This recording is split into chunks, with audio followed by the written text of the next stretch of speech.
So yeah, just me from the car, sharing a little message right quick. And it's really just about attitude, you know.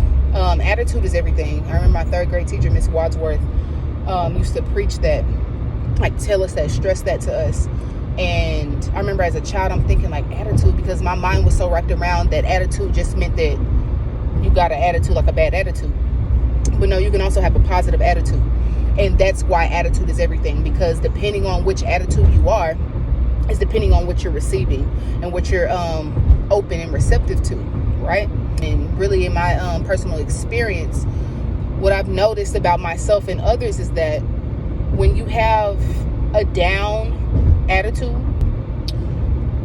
you are vibrating so low that it's hard to realize that you're making a choice, you know, because nobody controls you and how you feel and who you are and what you do. You control that. Anybody outside of yourself, they can do things, but like even when people do something to make us happy, right? You make it your choice to be receptive to that happiness, so you're happy. And that's the same thing with irritation and just negative attitudes. When you're negative, or when somebody else is negative, you can be open and receptive to that if you want to, but guess what? You're going to receive negativity and you're going to feel negative. Your attitude is going to be negative.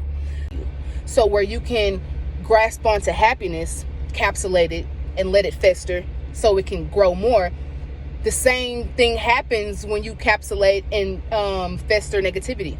It grows, it grows, it grows.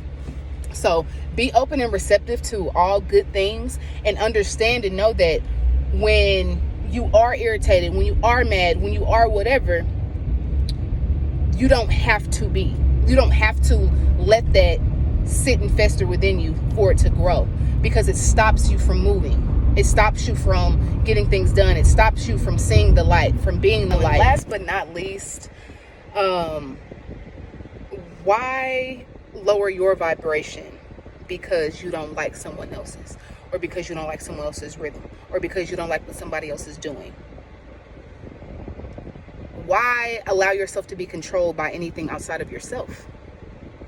Anytime you get irritated, feel it. It's healthy to feel these things, don't get me wrong. But remember, the thing about negative attitudes is that when you capsulate it, you let it fester inside, more is going to grow. It makes no room for anything positive. So you must release that. Release it. Don't release it on someone. Give it to God. Meditate it out. Do what you do. But do not capsulate it, and don't give that anger and that negative attitude to other people, because no one deserves that. Peace, love, and hair grease.